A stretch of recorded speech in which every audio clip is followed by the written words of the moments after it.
জনগণের সামনে যদি ক্ষমা না চান 24 ঘন্টার পর এটা আইনগত ব্যবস্থা গ্রহণ করা হবে। যে মানুষটির নামে, যে মানুষটির দলের নামে এত বড় বদনাম করলো তাদেরকে একবার বিবেক আসতো না। একমাত্র একটা আওয়ামী লীগের দোষর এখানে জড়িত, শরীয়তের দোষর। চন্দনেশ্বী বড়মা ইউনিয়নের চরবরমা 9 নং ওয়ার্ডের বালুর স্তূপ নিয়ে মানববন্ধন ও বিক্ষোভ মিছিলের বিরুদ্ধে সংবাদ সম্মেলন ও প্রতিবাদ সমাবেশ। চট্টগ্রামে চন্দনেশ থেকে বিশেষ প্রতিনিধি নুরুল আলমের প্রতিবেদনে বিস্তারিত। চন্দনেশ্বী বড়মা ইউনিয়নের চরবরমা 9 নং ওয়ার্ডের বালুর স্তূপ নিয়ে মানববন্ধন ও বিক্ষোভ মিছিলের বিরুদ্ধে সংবাদ সম্মেলন ও প্রতিবাদ সমাবেশ অনুষ্ঠিত হয়েছে। সোমবার বিকেলে বড়মা ইউনিয়নের 9 নং ওয়ার্ড পূর্ব চরবরমায় এলাকাবাসীর উদ্যোগে বিক্ষোভ সমাবেশ ও মানববন্ধন অনুষ্ঠিত হয়। প্রতিবাদ সমাবেশে কতিপয় বক্তা এলডিপির নেতৃবৃন্দের বিরুদ্ধে মন গড়া মিথ্যা ভিত্তিহীন বক্তব্যের প্রতিবাদে ঠিকাদারের পক্ষ থেকে সংবাদ সম্মেলনে লিখিত বক্তব্য পাঠ করেন চন্দনেশ পৌরসভা এলডিপির সভাপতি আলহাজ এম আইনুল কবির। পূর্ব বড়মার এলাকাবাসীর উদ্যোগে বিক্ষোভ সমাবেশ ও মানববন্ধন অনুষ্ঠিত হয়। সমতল অর্থাৎ পার্শ্ববর্তী জায়গা যেতে কৃষি হাসর আর উপজেলা এসিল্যান্ড ইউরোপ হইতে পার্শ্ববর্তী জেলা মেজি কৃষি হাস ধরে সমতল কৃষি হাস বরাবর আড়া দেব। কৃষি হাসের বাইরে যাবার সুযোগ নাই, যেহেতু অত্র এলাকা এই চন্দ্রেশে আনা মানুষ, যেহেতু কর্ণলী সৈনিক বেগুন আর কর্ণলী রাস্তাগুলি দল নির্বিশেষে আর অনেকের হস্টেল না যায়। আর যেভাবে ইঞ্জিনিয়ার প্ল্যান দিয়ে এসিল্যান্ড যেভাবে হই ঠিক এভাবে আর হাত করছ হাতগণ অত্যল্লি অর্থাৎ সমতল মানে কৃষি জমি চাষাবাদ যেভাবে করে ঠিক চাষাবাদ চেষ্টায় তাই মানুষ আরো সদরের মানুষ এটা সদর কি সাদা আর সারা বাংলাদেশ ঠিকাদারি করে এই ঠিকাদার ব্যাংক ঠিকাদারি করে এটা সাদা হাতি করে আরো সাদা আমার মরতে চন্দনেশ চাই দিই চন্দনেশ বড় সদাই চাই দিই এটা সাদা মরতে হাসনার হতা দিন আমার হাজানার লয় আর লয় সম্পর্ক নাই এদের সম্পর্ক নাই। আর কি ঠিকাদার যে সময় টেন্ডার মারে ঠিকাদারে এই সময় হাজানা ইনভলভ হয়ে গেল না। উনি আমাদের এলডিপির বিরুদ্ধে কথা বলছে, আমরা প্রমাণ পেয়েছি সে এলডিপি সাংগঠনিক সম্পাদক মহিলা পদে।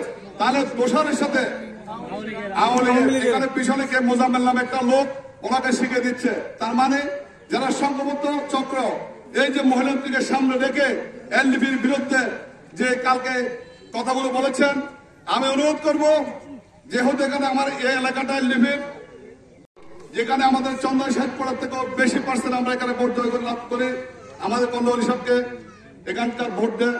আমি ওই জন্য আমি প্রথমে এলাকাবাসীর উদ্দেশ্যে বলবো, যেই নেত্রী কালকে এখানে এসে এই কথাগুলো বলছেন, আজকে দীর্ঘ 60 বছর আমার নেতা ডক্টর কর্ণলী আমার বিক্রম সাহেব এই চন্দনেশের জনক, চন্দনেশের রাষ্ট্রপতি, আজকে চন্দনেশের যারা চন্দনেশ বলে কথা বলে এই ডক্টর কর্ণলীর জন্ম যদি না হতো আজকে আমরা চন্দনেশে থাকতে পারতাম না।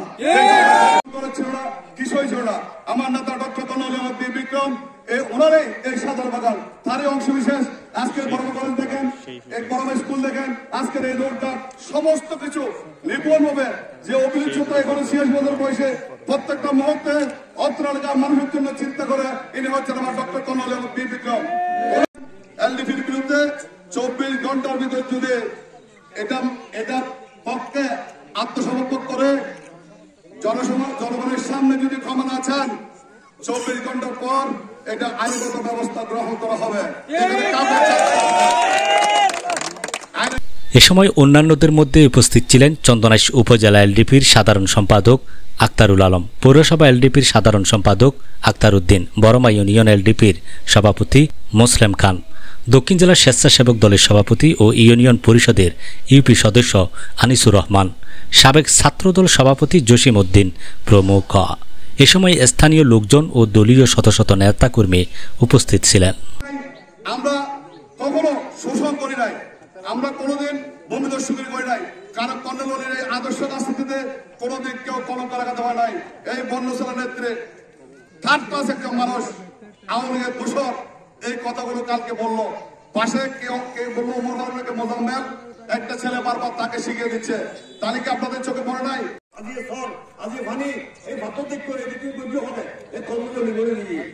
আমাদের উদ্দেশ্য একটাই, এটা একমাত্র একটা আওয়ামী লীগের দোষর এখানে জড়িত, শরীয়তের দোষর এখানে করেছে, তাদের বিরুদ্ধে আইন বহির্ভূত শাস্তিকে ব্যবস্থা নেওয়ার জন্য আহ্বান জানাবো। অবিলম্বে তাদেরকে খুঁজে বের করে আইনের আওতায় আনতে হবে, কারণ এখানে আমার দল এলডিপির বিরুদ্ধে তারা অতিবিলম্বে গতকালকে যে বক্তব্য সেই বক্তব্য সরে আসার জন্য আমি ওনাদেরকে অনুরোধ করবো। এইটা আমরা তীব্র নিন্দা জানাই এবং ভবিষ্যতে যদি এরকম আমরা হয় চাঁদা চাইছে, কিন্তু আমরা ওই চাঁদা তাদেরকে দিতে অস্বীকৃতি জানাই এবং তারা এই চাঁদা যদি পরিশোধ না করে মেরে ফেলার হুমকি দেওয়া হয়েছে, ডেজার পুড়িয়ে দেওয়ার হুমকি দেওয়া হয়েছে। আমার ব্যক্তিগতভাবে আমাকে আমার মান ক্ষুণ্ণ করেছে এবং আমার নেতা কর্নেল অলি আহমদের মান ক্ষুণ্ণ করেছে, আমার দলের মান ক্ষুণ্ণ করেছে।